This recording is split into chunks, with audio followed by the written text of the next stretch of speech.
যেতে হবে, যথেষ্ট কাজের ত্যাগ করে গেলাম। যা করার পর আমার গুরুজা শিখিয়েছে বলে তাদের সে কর্তব্য করে ঠাকুর তাদের ভক্তির গুণে তারা সুফল পেয়েছে। চেয়েছিল একটা পুত্র সন্তান হয়েছে, কিন্তু যখন অনুষ্ঠানের আগে আমাকে বারে বারে ফোনে বলছে, দাদা এবং জ্যাঠামশাই জেঠিমশাই খুবই ভালো, যে ছেলেটা অতি রুগ্ন। তা বলছে, ঠাকুর আমাদের শক্তি ভক্তি নেই, তোমার ঠাকুরের কৃপায় সে জগতে প্রকাশ পেয়েছে। তাই ভক্ত সেবার জন্য 1000 টাকা পাঠিয়ে দিয়েছে ঠাকুর সেবার জন্য। আমি ঠাকুর এবং ঠাকুরের ভক্তের কাছে এই মিনতি, এই প্রার্থনা জানাই, আমার সে নাতি ছেলে অতি শীঘ্র করে ঠাকুরের আশীর্বাদ, ঠাকুরের ভক্তবৃন্দ আশীর্বাদ করার পরের থেকে সে যেন সুস্থ হয়ে ওঠে। তাই তার মঙ্গল অর্থে বংশের প্রদীপ সে সুস্থ হয়ে বেঁচে থাক, হরিভক্ত হয়ে জগতে প্রকাশ পাক, লেখাপড়ি শিখে মানুষ হোক। তাকে আমরা সবাই মিলে ঠাকুরের কাছে জয়ের ধ্বনি, উলুধ্বনি দিয়ে তার কাছে আমরা এখান থেকে বসিরহাটে পৌঁছায় দেই, সেই আনন্দে তার জন্য মনোবাসনা পূরণ করে।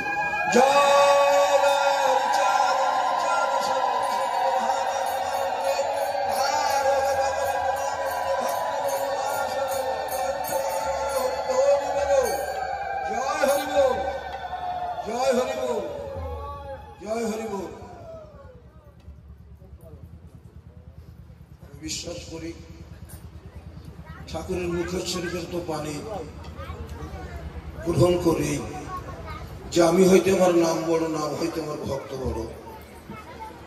তা আজকে সমস্ত ভক্ত এই প্রাঙ্গণে উপস্থিত আছেন, সমস্ত ভক্তের নিজের স্বার্থকে পরিত্যাগ করিয়া সেই নাতির উদ্দেশ্যে তারা যায় ধ্বনি দিয়ে উলুধ্বনি দিয়ে বিশ্বাস করি তাদের মনোবাসনা পূরণ হবে এবং ঠাকুরের ভক্তের এবং ঠাকুরের গুণগান জগতের পরে যেন আরো শ্রীবৃদ্ধি হয়ে জগতের একটু কল্যাণ অর্থে যেন তিনি যুগে যুগে ধরা পড়ে দিন আসে। আর আজকে যে অনুষ্ঠান প্রতি বছর আপনারা করেন, আমার কোনো সাধ্য নাই যে এমনি ভাবে একটা প্যান্ডেল করে ঠাকুরের ভক্তবিন্দু ডেকে এনে তাদের মুখে দুটো লবণ অন্ন তুলে দেওয়ার মতন যে মাটিতে দাঁড়িয়ে এসেদের কেরুর সংহতি নেই, সম্ভব না। এ ঠাকুরের ভক্তের কিঞ্চিত কিঞ্চিত ভালোবাসার দানের পর দাঁড়িয়ে এই অনুষ্ঠানটা দীর্ঘদিন চলে আসছে। আমি প্রত্যেকের কাছে, প্রত্যেকের জন্য ঠাকুরের ভক্তবৃন্দের কাছে, আমার দয়াল হরিচাঁদের কাছে প্রার্থনা জানাই, দীনবন্ধু তুমি সুখে থাকো, তুমি সুখে থাকো, তোমার জগৎ বন্ধু, তোমার ভক্তরা সুখে থাক। তুমি সুখে থাকলে, ভক্তবৃন্দ সুখে থাকলে এরকম অনুষ্ঠান লক্ষ লাখ কোটি কোটি ভাবে তৈরি হবে। তাই তুমি সুখে থাকো, তোমার জগৎ সুখে থাক, তোমার ভক্তবৃন্দ সুখে নেই। এই মধুর হরিনাম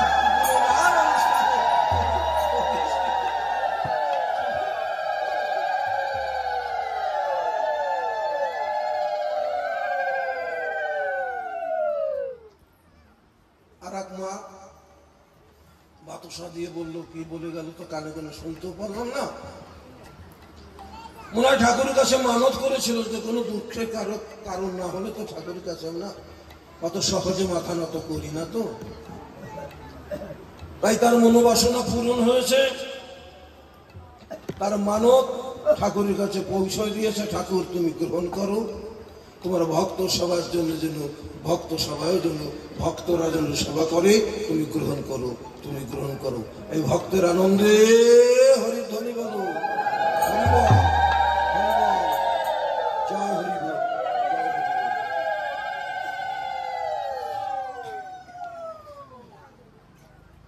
নিখিল আসবা আসলে